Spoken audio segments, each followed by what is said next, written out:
दोस्तों, वृद्धावस्था एक इंसान के जीवन का वह समय होता है जब उसे बहुत सारी बीमारियां अपने शिकंजे में कस लेती हैं। लेकिन महात्मा बुद्ध का शरीर बुढ़ापे में भी बीमारियों से मुक्त था। उनकी चाल में एक अद्भुत चपलता थी। उनके चेहरे पर एक गजब का तेज था। जब वह घंटों ध्यान में बैठे रहते थे तो उनकी रीढ़ एकदम सीधी रहती थी। वह थकते नहीं थे। रात को सोते समय जिस अवस्था में वह सोते थे, सुबह उसी अवस्था में उठते थे। ऐसा प्रतीत होता था जैसे उनके जीवन में कोई कष्ट, कोई दुख, कोई रोग या फिर कोई भी तनाव नहीं है। उनके प्रत्येक शिष्य इसी तरह के जीवन की कामना करते थे। एक दिन महात्मा बुद्ध के एक शिष्य ने महात्मा बुद्ध से पूछा। उन्होंने कहा कि हे तथागत, एक भिक्षु का पूरा जीवन भिक्षा पर व्यतीत होता है। भिक्षा में उसे जो कुछ मिलता है उसी को खाकर वह अपना भरण पोषण करता है। बहुत बार तो एक भिक्षु के शरीर की मूलभूत जरूरतें भी पूरी नहीं होती, उसका पेट भी पूरा नहीं भरता। लेकिन जब आपके शरीर को देखता हूं तो मुझे बड़ा आश्चर्य होता है। इतना अल्पाहार भोजन करने के बाद भी आप इतने चुस्त, इतने फुर्तीले और इतने तेजवान कैसे हैं? जबकि दूसरी तरफ मैं नगर के राजाओं को, सम्राट को देखता हूं तो उनकी तोंद निकली रहती है।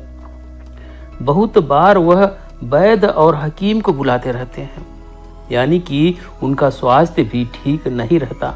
जबकि उनके पास तो सारी सुख सुविधाएं हैं।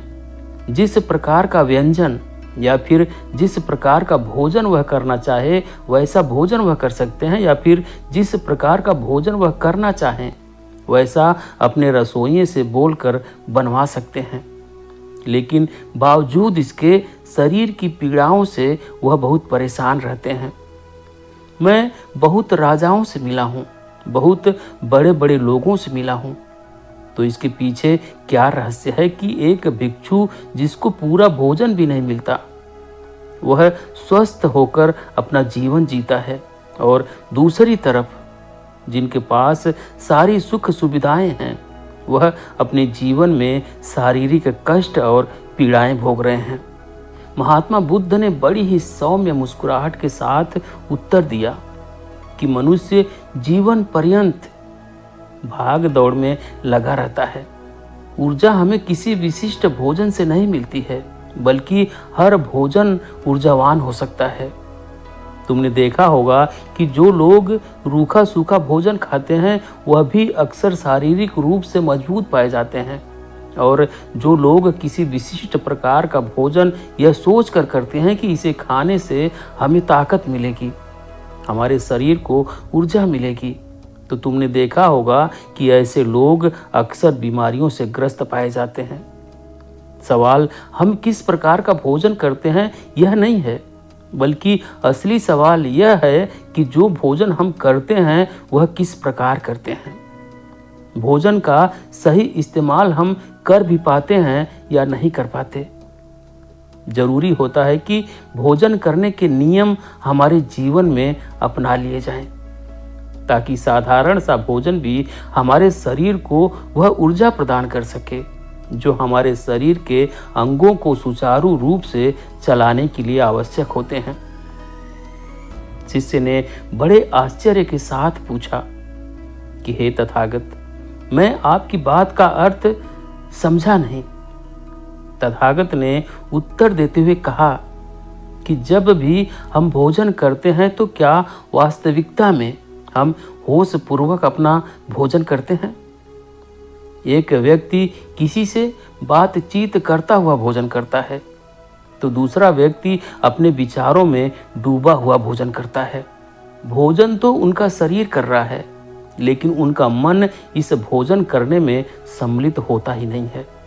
और जो कर्म पूरा मन लगाकर नहीं किया जाता, वास्तविकता में वह कर्म कहलाता ही नहीं है। इसीलिए उसका परिणाम भी हमें कभी नहीं मिलता।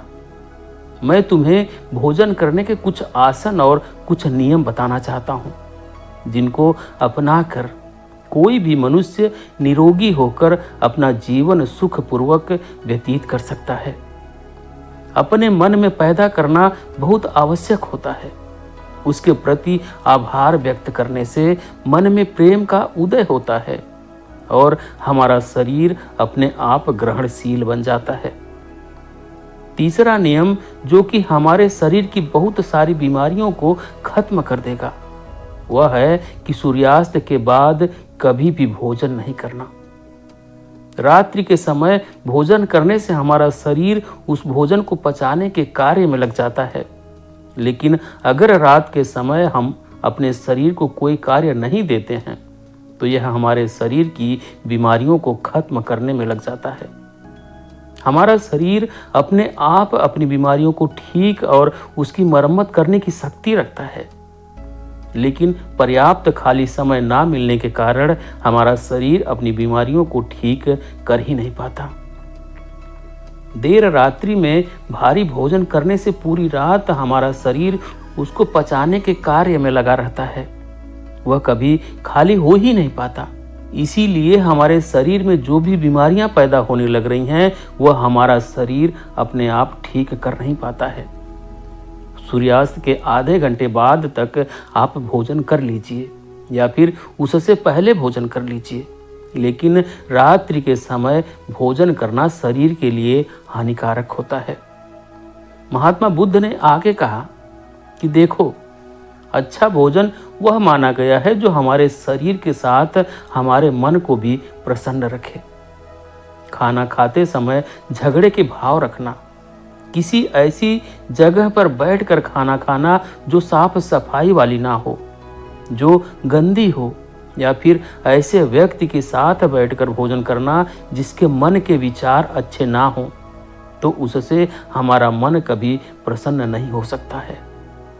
आवश्यक है कि खाना बनाते समय जो मनुष्य खाना पका रहा है, उसके मन के भाव प्रेम से भरे हुए होने बहुत आवश्यक हैं।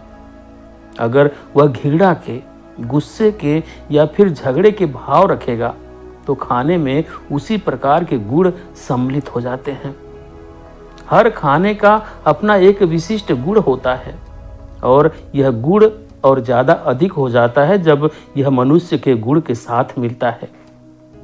अगला नियम बताते हुए महात्मा बुद्ध ने कहा कि खाना जितना सुपाच्य होगा, जितना आसानी से पचने वाला होगा, उतना ही गुणकारी होगा। साधारण भोजन हमेशा सुपाच्य माना गया है, इसीलिए तुमने अक्सर मुझे दाल भात खाते हुए देखा होगा, क्योंकि यह सबसे साधारण भोजन है जो बहुत सुपाच्य भी है और हमारे शरीर को ऊर्जा भी प्रदान करता है। और यह भी ध्यान रखने वाली बात है कि जो खाना दूसरे जीव को प्रताड़ित करके बनाया गया है, यानी कि मांसाहार, उससे हमारा मन कैसे प्रसन्न हो सकता है। जिस जीव को मारते वक्त यातनाएं दी गई हों, जिसको कष्ट पहुंचाया गया हो, आखिरकार उसके मांस में भी तो वही गुण मिलेंगे। इसीलिए साधारण शाकाहारी भोजन हमारे शरीर के लिए सबसे उपयुक्त होता है। भोजन करने का अपना एक विशिष्ट आसन होता है। तुमने मुझे बहुत बार भोजन करते हुए देखा होगा, लेकिन हर बार मेरा भोजन करने का आसन एक ही रहता है। मेरी रीढ़ हमेशा सीधी रहती है। मैं शांत जमीन पर बैठकर भोजन करता हूँ, लेकिन किसी कारणवश जो लोग जमीन पर नहीं बैठ सकते हैं तो उन्हें अपनी रीढ़ तो सीधी हमेशा अवश्य रखनी चाहिए, क्योंकि जब खाना पेट में पहुंचता है तो जब हमारी रीढ़ सीधी होती है तो वह बड़ी आसानी से सीधा हमारे पेट में पहुंच जाता है। और अगर हमारी रीढ़ मुड़ी हुई होगी तो हमारा पेट भी सिकुड़ा हुआ होगा, जिससे कि वह खाना ठीक प्रकार से नली से होता हुआ हमारे पेट तक पहुंच नहीं पाता है। महात्मा बुद्ध ने अपने जीवन का एक किस्सा सुनाते हुए उस शिष्य को बताए कि एक बार मेरे पास एक सम्राट पहुंचा। वह अपने पेट से बहुत परेशान रहता था।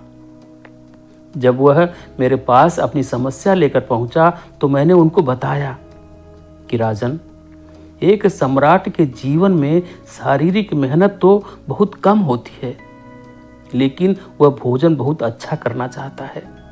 इसीलिए धीरे धीरे उसके शरीर का वजन बढ़ने लगता है, क्योंकि जब हम खाना खाते हैं तो शरीर की उतनी ऊर्जा भी बाहर निकलनी आवश्यक होती है, वरना तो वह ऊर्जा हमारे शरीर को फैलाना शुरू कर देगी। इसीलिए उस सम्राट का पेट बहुत अधिक निकला हुआ था। तो मैंने उनको सलाह दी, पहले तो जो भी बावर्ची आपका खाना बनाता है उसको बोलिए कि ज़्यादा मिर्च मसालों वाला भोजन ना बनाए और हल्का भोजन रखे। अगर आपको शारीरिक मेहनत करनी है तो ही ऐसा खाना खाएं जिससे कि हमारे शरीर को ताकत मिलती हो।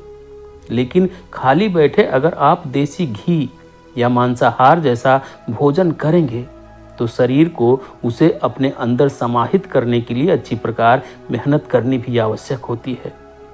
अगर तुम मेहनत नहीं करना चाहते हो तो इस प्रकार का भोजन करना छोड़ दो।